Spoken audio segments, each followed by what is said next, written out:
What is up? I am Crypto Mason, and welcome back to the Crypto Mason YouTube channel. Shout out to the Gold Squad. We look for gold in every single aspect of our lives, and we always find it. Now today, we have a more XRP focused video. The only thing we're going to talk about in this video is XRP.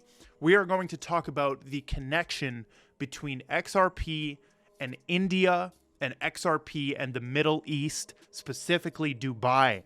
And we're also going to talk about the Ripple connection that is going on with those countries as well.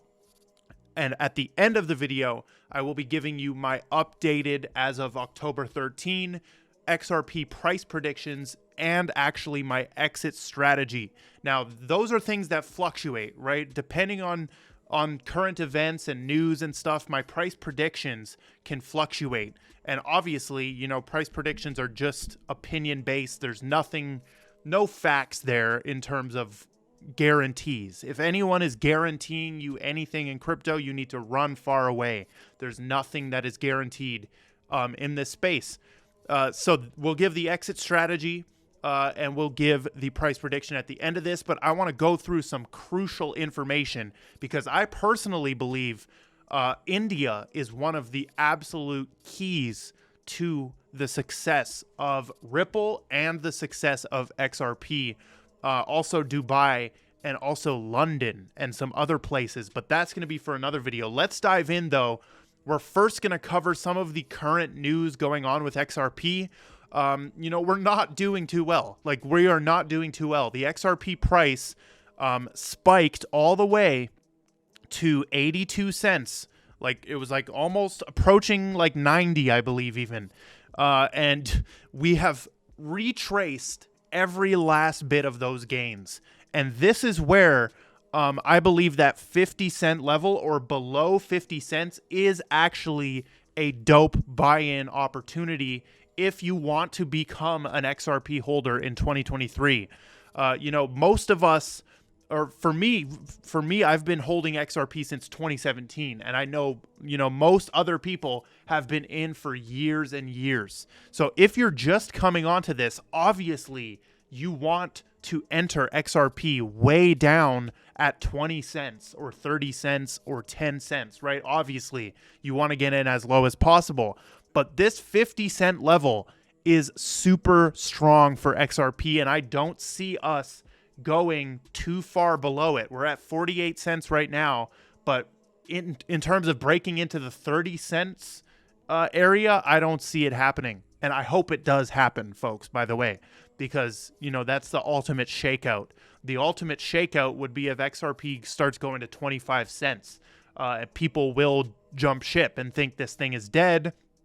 And then it will shock us out of nowhere. Something massive will happen, and all of those people will be caught off guard. So you do not want to be caught off guard. I do believe there's an active effort to shake holders out and shake them out and make people doubt XRP and doubt Ripple.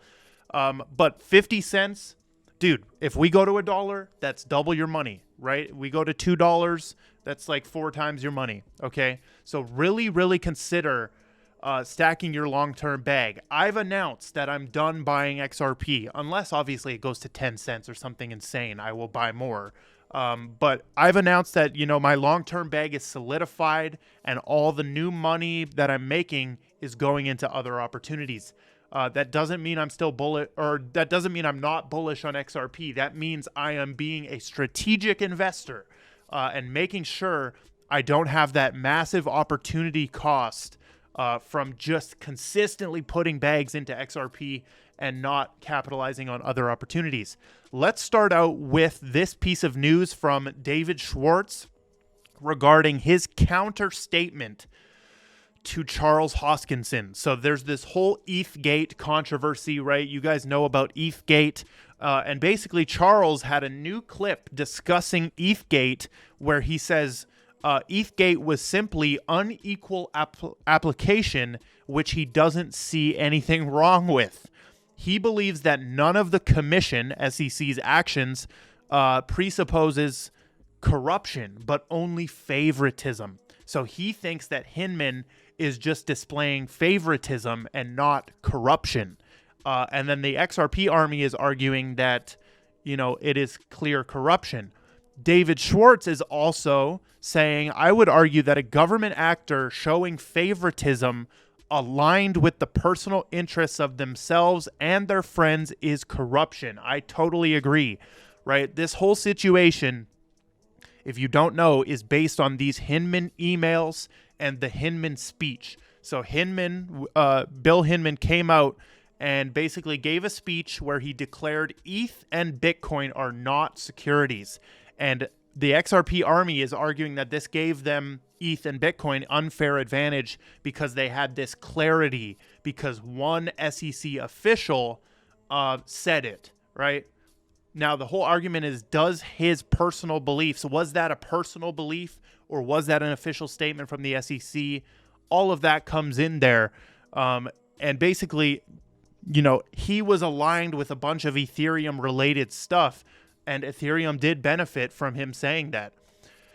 So that's David's response to Cardano founder Charles Hoskinson there. I found that very interesting. That's the most recent news. Now we're going to switch over to some stuff from 5 years ago. Now, why am I bringing up old stuff?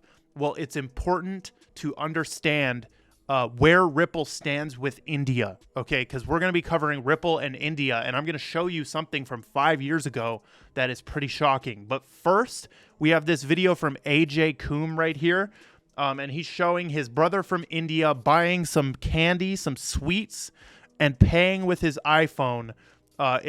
Paying with his phone. It's like less than $1 he paid in seconds. This is what CBDC is. Nothing wrong with all the BS you hear from others. Don't worry. Banks are going to always be there for ordinary people. I totally agree. Banks will most likely always be there in some form for regular people. Not everyone on earth is responsible enough to become their own bank. When you get into crypto, you're becoming your own bank.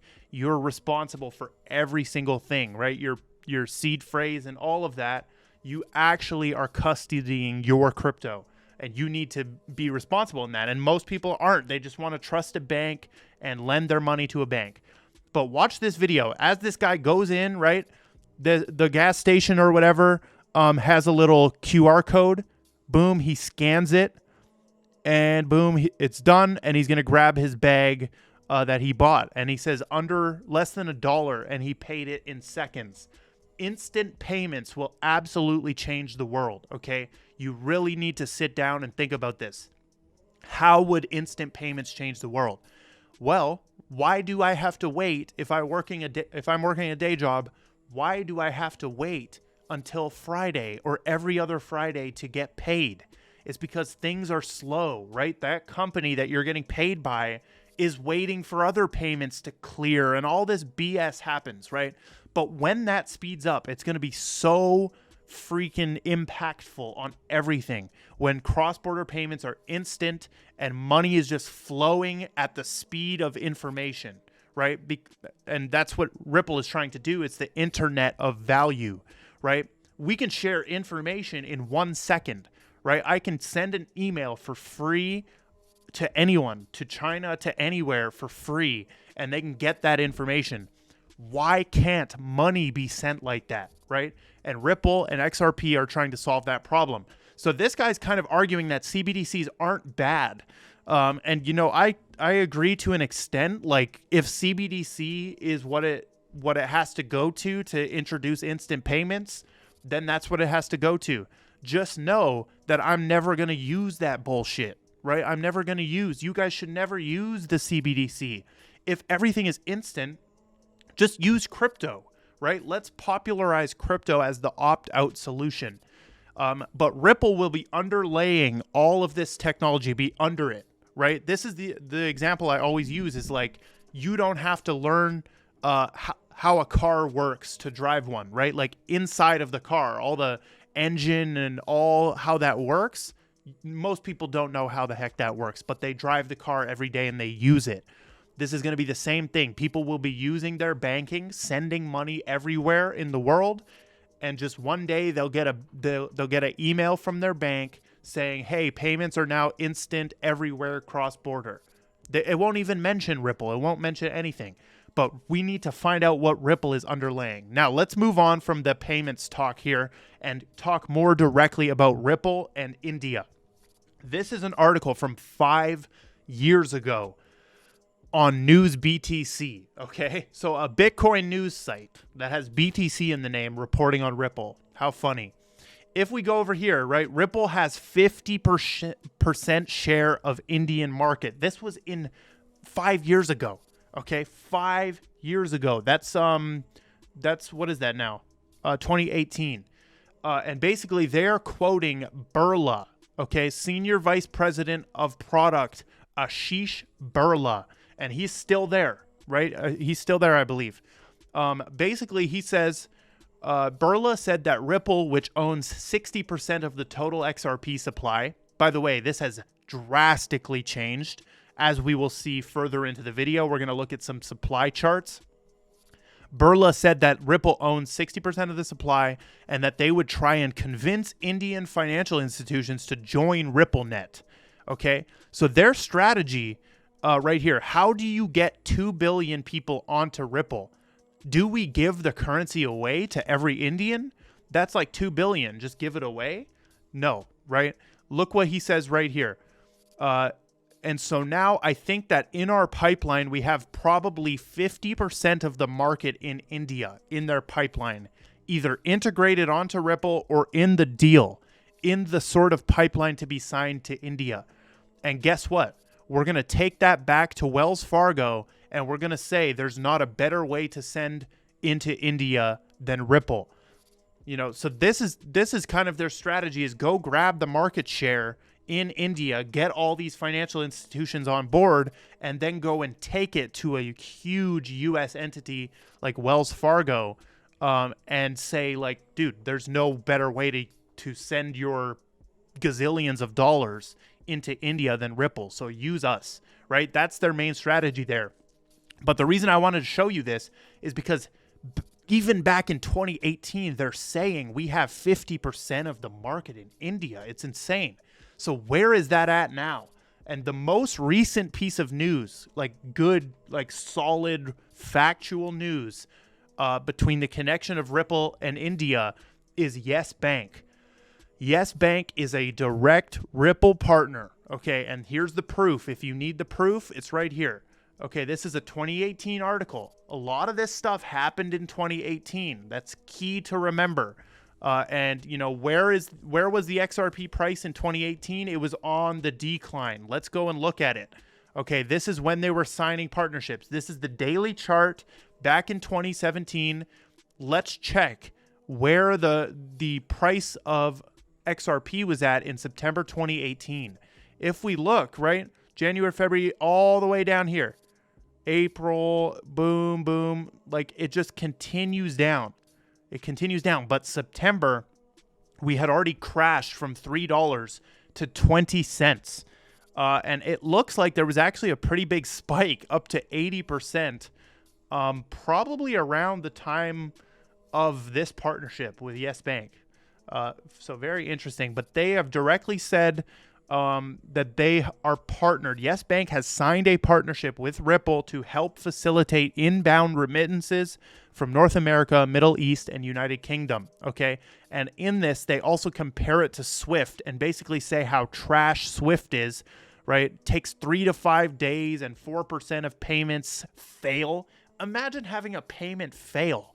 How stupid is that? Like we're in 2023 and you're having payments fail. How can it fail? Like what? Like money is such a weird, complex thing, I think, because why isn't it simple to send money to China? Like why does it take 5 days? And that's because it still ran on a garbage old system, and that is being updated. And one of the main players that's updating it is Ripple. Okay, so Yes Bank right here. Just for reference, in 2023, they did 3.4 billion of revenue. Operating income, 400 million. Net income was almost 100 million, okay? They have 23,000 employees. It's massive, headquartered in Mumbai, India, okay? Now, when was this? This was 2023. Yes, September of 2023, okay? Yes Bank is now live with UPI interoperability on the RBI CBDC app. Now, what is RBI CBDC? If we look it up, that's the Reserve Bank of India. India's central bank is live with Yes Bank. Okay, Yes Bank is live on their CBDC app. Now, this is like the first bank connected to a CBDC in India that also has a RippleNet connection. So very, very cool right there. And he makes sure he's making sure he's clear right here. This isn't a Ripple connected project, let alone XRP, just trying to track places where things could coalesce in a way that point to further trends and development. So super like brushing it to the side, but this is big stuff right here. This is big stuff. India could be the absolute key. With them owning that market share in 2018, what happened, right? Where's all the development? It's all like secretive. It's all secretive what they're doing in India. And it's coming out through players like Yes Bank. So let's move on to the Dubai connection, and then we'll get into some of the charts and showing you my exit strategy and price predictions. The UAE, this is a report from Sologenic. The UAE has led the way in emerging XRP technology. And if we go to their article right here on Sologenic, basically they say that Dubai is a massive player. Well, we know Dubai is a crypto hub, but Dubai alone, the MENA region, okay, so MENA, if we look up the MENA region, just to get clarity on what the MENA region actually is, the Middle East and North Africa MENA region covers the enormous area extending from the Atlantic coast of Africa to the borders of Pakistan and Afghanistan in Central Asia. So the MENA region boasts over almost 5 million wallets from that region. 20% of customers coming from the MENA region. This is how important that MENA region is. And then you throw India's region on top of that, right? And it just gets massive. So if we go over here, you can see Brad back in January, February, March, April, May right there, 05, 09 right there. Ripple was at the Dubai FinTech Summit. And essentially, Brad was kind of boasting about how Dubai is greatly involved in this. And that's where that piece of news comes from down here. So highlighting that region. Now, let's look at some charts here, because the main thing with XRP, I'm going to zoom out on my chart right here, and I'm going to show you something insane. Look at this. Just look what's on your screen, dude. XRP price in 2017, it was able to go to almost $4. The XRP price in 2021 was able to go to almost $2. And then we actually straight up won the lawsuit and became one of the only crypto assets with actual regulatory clarity in the United States. And we were only able to go to almost $1. So the gains are halving. It's halving, right? The gains are literally almost being cut in half. Exactly. So what does the next bull run look like? 50 cents? No, we're sitting at 50 cents right now, right? The gains are getting smaller and smaller and smaller. It's very insane. And this, in my opinion, is because we're swimming against the tide of rampant dumping of the XRP token on the market. So if we look over here at the Q2 markets report for 2023, Q2 XRP markets report, Ripple talks about the XRP that it holds. And we saw in this article from 5 years ago, Ripple used to hold 60% of the total supply. Now, guess what? They hold under 50%. So right here, June 30, the total XRP held by Ripple is only 5.5 billion. But the total XRP subject to on-ledger escrow is 41.9 billion. So they're significantly under 50%, right? Way under 60%, which they used to be, okay? So, oh, shoot, this was updated August 2nd, 2023. Is that real? So this is actually of August 2nd. Is that real? I'm not sure. The fact here is, though, XRP or Ripple holds way less XRP. okay? And the majority, they say that the majority of the XRP that's released from escrow is put back into escrow. This is the thing people don't understand. These crypto tokens have no actual revenue streams. They don't even make money as a company. They don't have any product that makes money. So what Ripple has to do is dump their own token to fund their operations. And it's sad, right? Most of these crypto tokens are in that position where they don't actually have a real business. Their business was launching a token, selling it to you, and then dumping on you. That's just the reality. Every single token team has done this, essentially, right? There's some that have not. And those are probably failures at this point, not getting anywhere, because you need money to grow the business. So I personally don't care that Ripple has utilized XRP as a way to grow their business. The reason I don't care is because they don't make any money unless XRP goes up. XRP needs to go up for them to make money. They have several different reasons why they would want XRP's token price to go up, okay? So as we can see by the circulating supply chart, this is on Masari. If you guys want access to this, I'll leave a Masari referral link in the description. We're not sponsored by them. I wish. They're a dope company. Some of the best charts I've ever seen. Very in-depth charts here. You guys can sign up if you want. I have the paid subscription, so I'm able to see some of these crazy charts. But this is the circulating supply over the last year. As you can see, just increasing like crazy. This is 5 years, and this is all. Okay, so the whole history from 2013. Just increasing steadily. 90 days, increasing steadily. This means you're swimming against a tide because more tokens are coming into circulation basically every single day, right? Every single day, basically, tokens are coming in. New tokens are coming into circulation. So how can the price even go up when the supply is just constantly increasing? And then if we scroll down, we can kind of see the active supply. You can also see the supply in the top 1% of addresses. Supply in addresses with a balance greater than 10 million. Like, there's crazy charts on here. But the reason I wanted to show you this is to show you that you're actively swimming against the tide when you're in XRP. So let's talk about market cap. As an XRP holder, you should be educated enough to know that market cap does not matter. Market cap is a psychological prison for people, okay? This is how it works in crypto. It's a psychological prison only.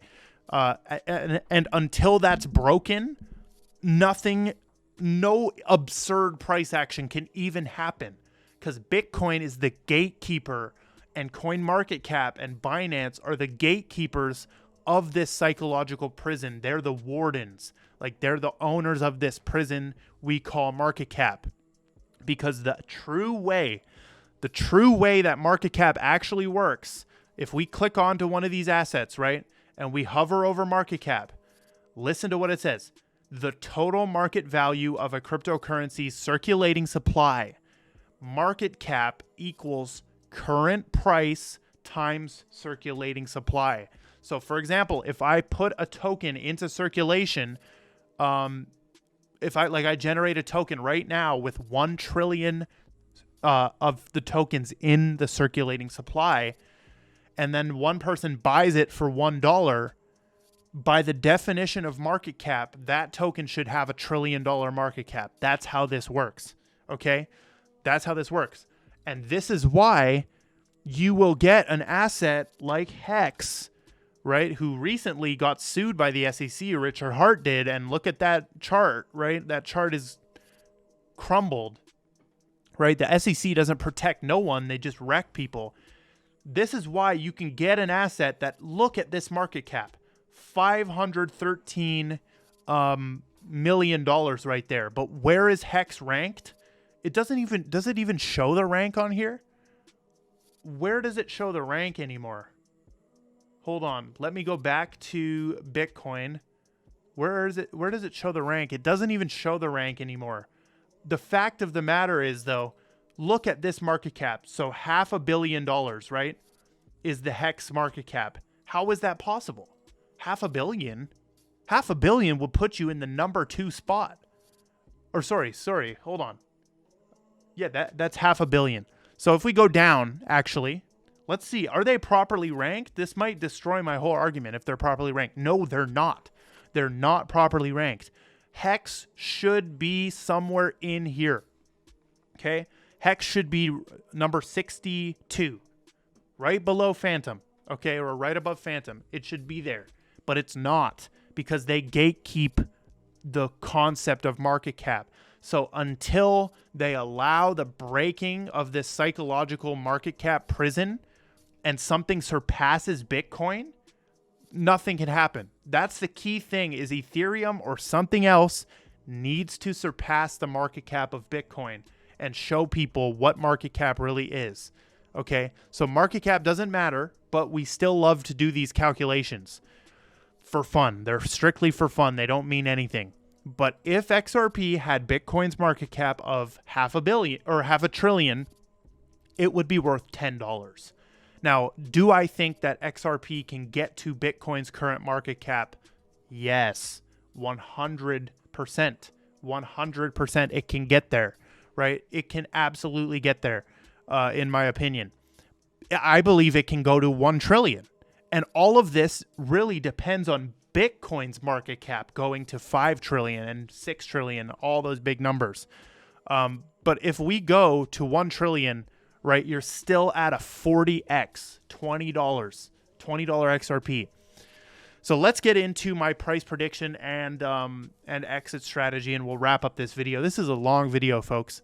My prediction is that we one day will break all-time high, and we will go to $10. We will go to $15, and anything beyond that, I don't really care about. Okay, I don't care anymore to speculate on $100, $50, and all of that. This is someone who, like, XRP currently is someone who you continue giving a task to do and they continue coming up short. They're half-assing the job every single time. That's what XRP is right now. And you have to be able to admit that. If you hear me saying that and you're like, oh, screw you, Mason, you jump ship, blah, blah, blah, blah, blah. No, I'm someone who's telling you the raw truth as an unbrainwashed XRP holder, that this is like someone, you give them a task and they do a 30% effort job every time, 50% effort job every time. You're giving this coin the task of going to these crazy heights and it keeps coming up short every single time. That's what this is, okay?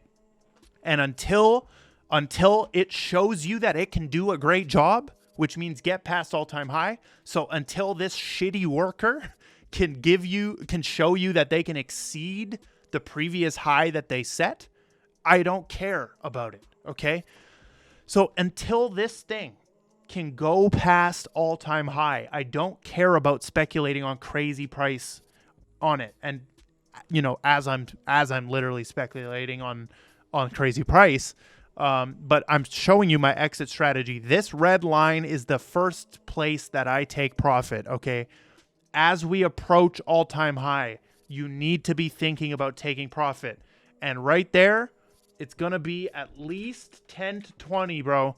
I'm going 10 to 20% of my long-term bag needs to be on this line, okay?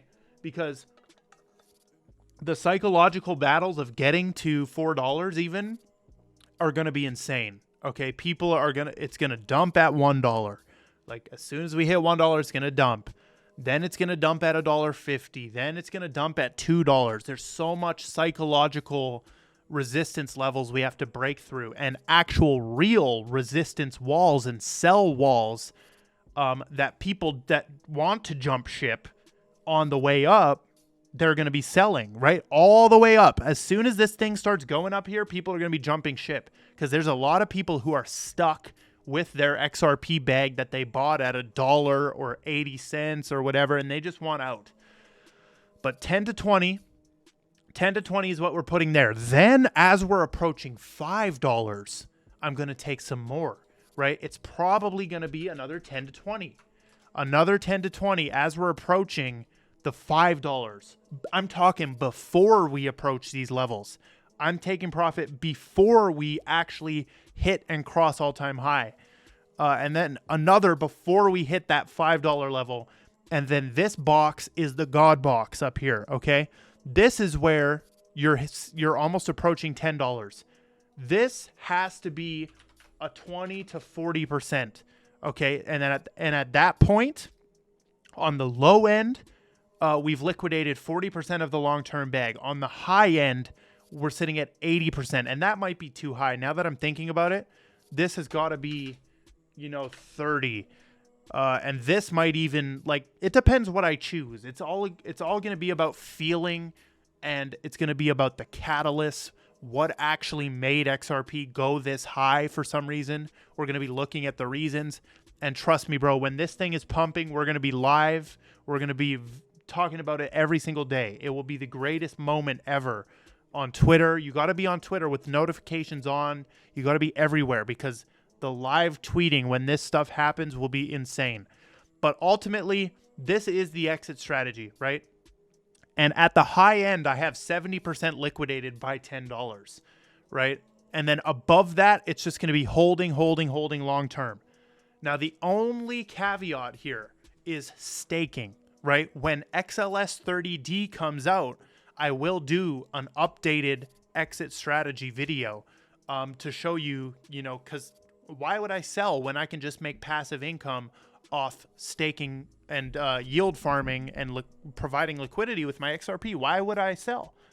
And we'll make an updated one on that. But I hope you guys enjoyed this long 30+ minute video. I love every single one of you. Drop a like and comment, join the Gold Squad Discord, and goodbye.